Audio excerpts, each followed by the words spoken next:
autre chose, ce 19 novembre, c'était la journée mondiale des toilettes. Près d'un quart de la population mondiale vit sans accès à des toilettes appropriées et 2 milliards boivent de l'eau contaminée par des matières fécales, ce qui entraîne de graves maladies.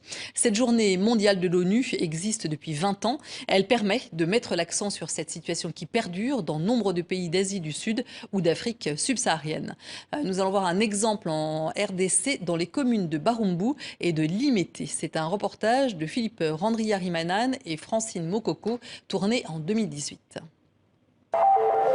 C'est un chassé-croisé malsain dans cette rue du quartier Bon Marché de la commune de Barumbu. Il y a ceux qui mangent en plein air et ceux qui font leurs besoins en plein jour. Je passe toute la journée ici. Et comme il n'y a pas de toilettes publiques, j'utilise ce caniveau. Pas d'autre choix donc que de se soulager ici, au mépris de l'interdiction d'uriner sur le mur, voire pire. C'est contre ces très mauvaises habitudes que Douglas Koulou s'engage dans sa commune de Limete.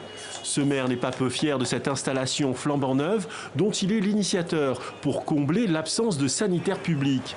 Une nécessité pour lutter contre l'insalubrité et les risques d'épidémies tels le choléra ou la typhoïde.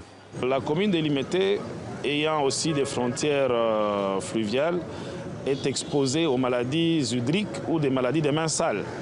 Donc c'est tout un programme qui vise aussi à pouvoir éviter des contaminations. C'est pourquoi vous avez vu par exemple que nous avons préféré que les cuves soient un modèle turc. Des toilettes et douches publiques pour tous à un prix modique, qui plus est soigneusement entretenu par un agent, malgré les problèmes de carence en eau. Un service d'une qualité très appréciée par les usagers. Ouais, c'est comme ça que ça se passe à Limete. Tout est luxueux. Un luxe, c'est un peu le sentiment partagé par Mungimba Mailou. Ce réparateur de pneus travaille dans la poussière, le cambouis et la sueur. En fin de journée, il vient tel quel pour se laver et se changer avant de rentrer chez lui. Ils mettent tout ce qu'il faut à ma disposition, notamment la serviette, le frottoir, le savon. Tout est ici. Le maire